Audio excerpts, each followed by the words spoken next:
8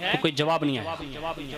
دوسری بار آپ باہر تشریف لائے، پھر فرمایا یہاں سعد ہیں تو کوئی جواب نہ دیا۔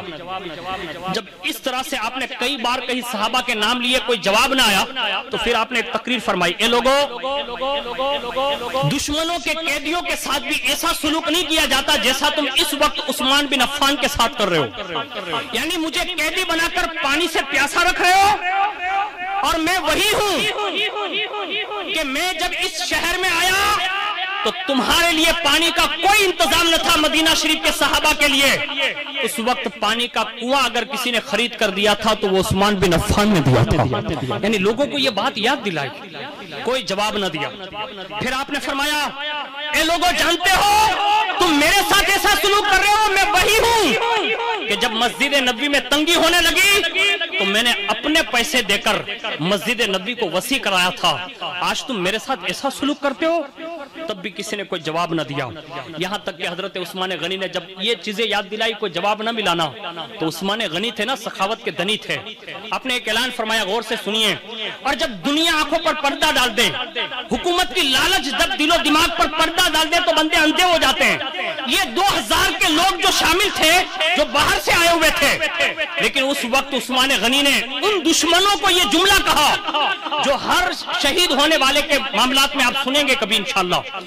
سیدنا عثمان غنی نے یہ جملہ ارشاد فرمایا تھا، کہا ہے لوگوں تم میں سے ہے کوئی ایسا فرد جو عثمان غنی کو صرف ایک پیالہ پلا دے، جب قیامت کے دن مجھے محمد رسول اللہ حوض کوثر کا پہلا پیالہ دیں گے نا تو عثمان اس کے بدلے میں وہ پہلا پیالہ اسے عطا فرما دے گا۔ یعنی ایسے قید و بند کی صورت میں بھی کہا میں حوض کوثر کا پانی پلاؤں گا، ہے کوئی پیالہ پانی کا دینے والا؟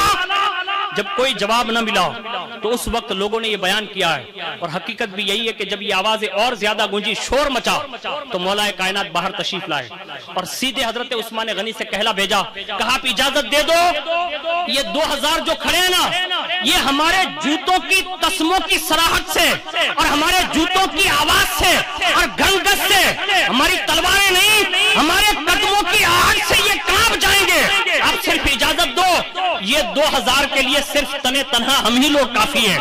مولا کائنات کے اس جواب میں حضرت امیر المؤمنین عثمان بن عفان نے کہا، علی میری وجہ سے میں نہیں یہ چاہتا کہ مدینہ الرسول کی پاک باز سرزمین جو ہے خون آلود ہو اور رسول اللہ کے کسی امتی کا خون بہیں، میری وجہ سے کوئی خون نہ بہائیں۔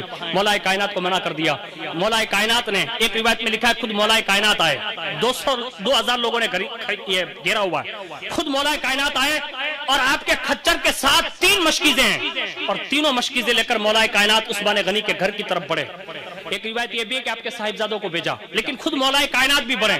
خاندان مصطفیٰ کتاب میں دیکھیں، اسی طرح سچی حکایت میں دیکھیں، نزہت المجالس وغیرہ میں کہیں بھی آپ دیکھیں نا تو مولا کائنات کے حوالے سے بھی یہ بات لکھی ہے کہ آپ گئے، اور جیسے گئے نا تو ان بدبختوں نے مولا کائنات کے خچر پر وار کیے اور انہوں نے وہ مشکیزیں وہیں توڑ دیے، اور جب توڑ دیے تو مولا کائنات واپس ہوئے، اور واپس ہوئے تو آپ نے حضرت ام حبیبہ سے کہا کہ ایک کام کریں، کہا کیا؟ کہا آپ تو امہات المؤمنین میں سے ہیں، میری تو انہوں نے رعایت نہیں کی اور میں اس سے لڑ نہیں سکتا اس لیے کہ عثمان غنی نے منع کیا ہوا ہے، ایک کام کریں آپ ازواج مطہرات میں سے ہیں، آپ جائیں یہ آپ کی پاسداری کریں گے۔ جیسے حضرت ام حبیبہ رضی اللہ تبارک و تعالی عنہا تشریف لائیں اور جیسے ہی ام المؤمنین کو دیکھا کہ وہ قریب آ گئی گھر کے تو پوچھا کہا کیوں جانا چاہتی ہیں؟ تو آپ نے فرمایا، کہا کہ ہمارے خاندان کی کچھ امانتیں ہیں جو حضرت عثمان غنی کے پاس ہیں اور میں یہ چاہتی ہوں کہ حضرت عثمان غنی سے وہ چیزیں لے لوں۔ جیسے یہ کہا نا آپ نے کہ میں اس لیے آئی ہوں تو ان بلوائیوں نے جو ہے ازواج مطہرات کو یعنی رسول اللہ کی بیوی محترمہ کو یہ کہا، ہٹ اے جھوٹی، یہ کہا، یہ جملہ کہا اور خچر پر آپ کی لات مارا، یہاں تک کہ خچر سے آپ نیچے تشریف لائی اور آپ بری طرح مطلب گرنے سے بچی اور اپنے آپ کو سنبھالا دیا۔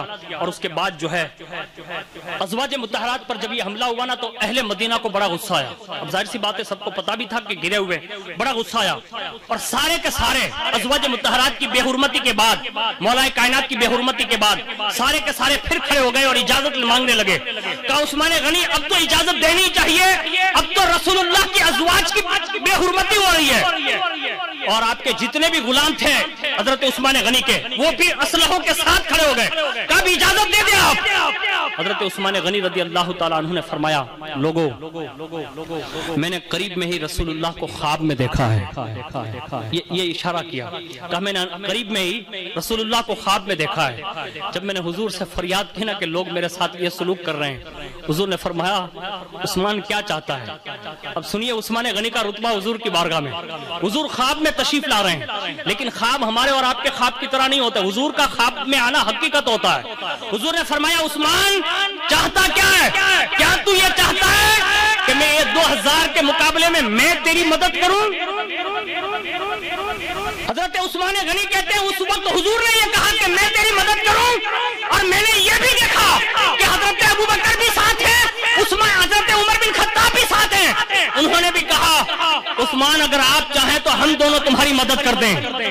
جب حضرت عثمان غنی نے یہ سنا تو کہا حضور نہیں، تو حضور نے فرمایا کہا عثمان اب انتظار کرو، ان قریب وہ دین آنے والا ہے۔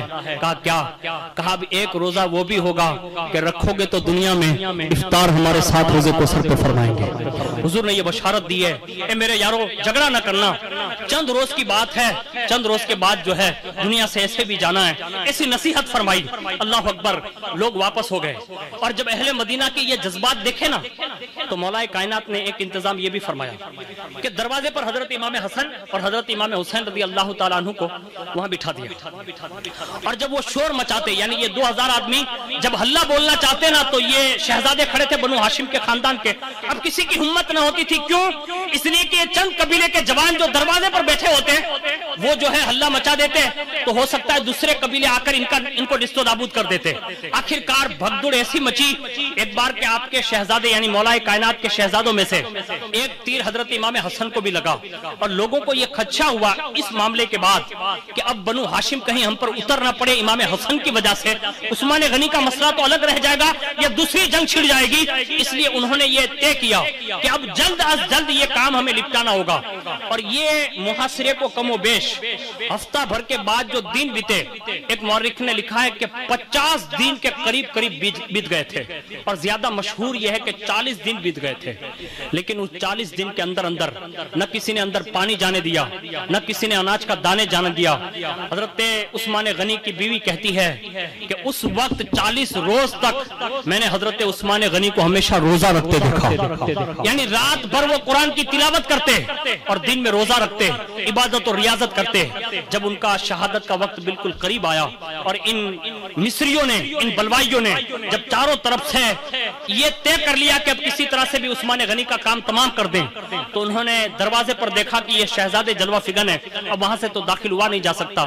انہوں نے پچھلے حصے سے چھپڑ جو تھا اس کو توڑا، اور اس میں سے 2 بندے یا 3 تقریباً داخل ہوئے۔ اس میں سے پہلے بندے کا یہ نام لکھا ہے کہ سودان بن حمران، یہ پہلا بندہ داخل ہوا، لیکن اس کے داخل ہونے سے پہلے حضرت عثمان غنی کی ایک تقریر لکھی ہے جو مورخین نے بڑے تیز الفاظ میں لکھی ہے۔ حضرت عثمان غنی رضی اللہ تعالیٰ عنہ فرماتے ہیں کہ جب ان لوگوں نے یہ منصوبہ بنا لیا اور 50 دن کے قریب بیت گئے اور کوئی پانی اور دانہ اندر نہ آنے دیا، اب پھر واپس کھڑکی پر آئے اور اپنا منہ باہر نکل کر فرمایا لوگوں تمہیں معلوم ہے کہ میرے بارے میں خود رسول اللہ نے مجھ سے کہا ہے کہ عثمان پہلے کی قوموں نے جب نبیوں کو قتل کیا تو اللہ نے وہ قوموں کو نیست و نابود کر دیا ہے، اور میری امت میں کچھ لوگ ایسے ہوں گے عثمان جب وہ تجھے قتل کریں گے تو تیرے مظلومیت کی بنیاد پر تیرے شہید ہونے کے بعد ان میں سے 80,000 لوگ مارے جائیں گے، یعنی مظلوم کی شہادت جو ہے اس کے بعد یہ انتقام اس سے لیا جائے گا کہ 80,000 کے قریب لوگ مارے جائیں گے۔ اور حضرت عثمان غنی نے یہ واقعہ سنایا، کہا اگر تم نے مجھے قتل کیا تو اب سن لو۔ حضرت عثمان غنی نے یہ بیان کیا، کہا میرے بعد تم میں سے 80,000 لوگ مارے جائیں گے، اور پھر فرمایا خبردار عثمان بن عفان کا قتل نہ کرنا، اس لیے کہ انبیاء کے بعد لوگوں کی قومیں مٹ گئی، میرے بعد تمہارے اندر سے 80,000 لوگ مٹا دیے جائیں گے۔ اور دوسرا جملہ کہا جو تاریخ نے سنہرے الفاظ میں لکھا ہے، حضرت عثمان غنی کا رتبہ بھی یہاں سمجھ میں آتا اور ان کی شہادت کی قدر بھی۔ ارشاد فرمایا سن لو، جب تک عثمان یہاں اس وقت موجود ہے بقید حیات. مدینے کی ہر گلی کو دیکھ لو, مدینے کی ہر گلی میں اللہ کا فرشتہ حفاظت کے لیے بیٹھا ہوا ہے, اور فرماتے ہیں جیسے تم نے مجھے قتل کر دیا, عثمان کے قتل کے بعد یہ فرشتے واپس آسمان کی طرف رجوع کر لیں گے, یعنی یہ واپس ہو جائیں گے. آپ اندازہ فرمائیں, انہیں اس انداز میں ڈرایا لیکن انہوں نے مانا نہیں. آخرکار تین بندے اندر گئے. پہلا سودان بن حمران ایک شخص آیا اور حضرت عثمان غنی رضی اللہ تعالیٰ عنہ سے پہلا جملہ اس نے کہا آپ کس دین پر ہیں؟ آپ نے فرمایا کہ میں اسی دین پر ہوں جو دین رسول اللہ لے کر آئے تھے. اس نے آپ کی داڑھی پکڑ کر تماچا مارا اور آپ کی جانب ایک تلوار اٹھائی, اور تلوار اٹھا کر آپ نے ہاتھ آڑے کیا, اس نے ایک وار کیا, آپ کا ہاتھ کاٹ دیا. اور جیسے آپ کا ہاتھ کٹانا, حضرت عثمان غنی فرماتے ہیں وہ بدبخت, یہ وہی ہاتھ ہے جس ہاتھ کو رسول اللہ نے اپنا ہاتھ کہا, اور اس وقت آپ قرآن کی تلاوت کر رہے تھے. اس ہاتھ سے جو خون بہا, روایت میں لکھا ہے کہ اس زخم کے آتے ہی یہ ہاتھ کے جیسے ہی آپ نے ہاتھ الگ کیا اور اس ہاتھ کے بارے میں فرمایا اس ہاتھ کو محفوظ رکھنا اور اچھی جگہ دفن کرنا, اس لیے کہ یہ وہ ہاتھ ہے جیتے جی میں نے کبھی نجاست کی جگہوں تک اسے لے جانے نہیں دیا, یعنی میں نے حضور کے ہاتھ کا لحاظ اتنا کیا. اور اس کے بعد ایک اور زیادہ پر وار کیا, اور وہ وار جو ہے اللہ اکبر اتنا تیز تر تھا, اتنا تیز تر تھا کہ ظالم نے 3 زخم جو ہے آپ کے ماتھے پر کیے, اور وہ 3 وار آپ کے سر پر اور برچھی کے 3 وار آپ کی چھاتی پر کیے, اور اس نے جب برچھی اسے سینے میں ماری اسی وقت ایک خون کا فوارہ نکلا جو حضرت عثمان غنی کے سامنے مصحف شریف پڑھا تھا, یعنی قرآن شریف, اس کی آیت فَسَيَكْفِيكَهُمُ اللَّهُ پر پڑھا, جس میں یہ قرآن یہ اعلان کرتا ہے عثمان تجھے بدلہ لینے کی ضرورت نہیں, تیرا بدلہ لینے کے لیے اللہ کافی ہوگا. اور اس کے بعد ایک بدبخت ظالم اور آگے بڑھا اور اس نے آپ کے گرتے ہی آپ کی پسلیوں پر اس نے کودنا شروع کیا اور آپ کو روندا, یہاں تک کہ آپ کی پسلیاں جو ہے چکنا چور ہو گئی اور آپ کی 3 پسلیاں اسی جگہ پر ٹوٹ گئی, یہاں تک کہ آپ کی شہادت اسی جگہ پر گرتے ہی شہادت ہوئی. آپ نے کلمہ شہادت پڑھا. اس کے بعد جو آپ کی اہلیہ تھی, آپ کی اہلیہ کے ساتھ آپ کے بچوں کے ساتھ ان لوگوں نے بدسلوکی کی, یہاں تک کہ ان کے زیورات لوٹے, ان کا خزانہ لوٹا, یہاں تک کہ یہ جب شور بپا ہوا اور بلوائیوں نے جب یہ ہنگامہ کھڑا کیا, آپ کی اہلیہ اٹھی اور اٹھ کر انہوں نے فوری طور پر دروازے یا باری سے یہ الماری سے فوراً ہی آواز دی, کہا لوگوں سنو امیر المؤمنین شہید کر دیے گئے, امیر المؤمنین شہید کر دیے گئے. جب یہ آواز گونجی اس کے بعد صحابہ جلدی سے آئے, یہاں تک کہ یہ 3 بدبخت جو ہے افراتفری کے ماحول میں, اور اس کے بعد یہ جو ہے افراتفری مچی, یہاں تک کہ صحابہ اور مولائے کائنات اور اہل بیت اطہار کے لوگ جب وہاں پہنچے تو کیا دیکھا کہ وہ کائنات کا وہ سخی, کائنات کا وہ سخاوت کرنے والا امیر المؤمنین حضرت عثمان بن عفان 80 سال کے بعد حضور کی بشارت کا مصداق بن کر شہادت کا جام نوش کر چکا تھا. انا للہ و انا الیہ راجعون.